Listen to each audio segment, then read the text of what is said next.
A journalistic investigation has cast doubts about some of the highest posts in the judicial system of Peru. Starting with a compilation of public data about the wealth of all members of the Supreme Court and highlighting the backgrounds of some of the richest judges, the investigation has raised questions about how did these public officers obtain their wealth. What we have done is make transparent the assets of the judges to put in evidence how much is it that they have not made public.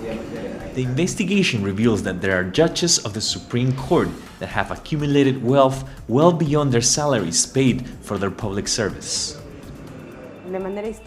Historically, the judges have first not declared their assets, or there are several vacuums in the periods in which they were supposed to declare.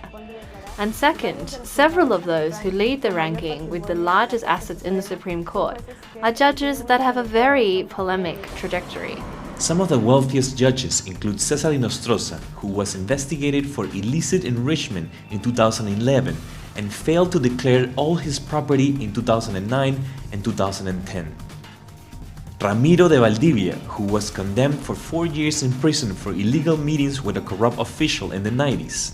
And Javier Villastein, who owns a hotel which had illegal contracts with state institutions.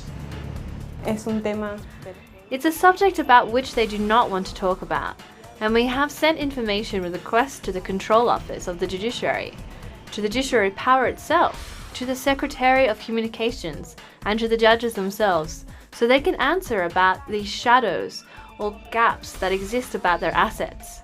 No one gave statements.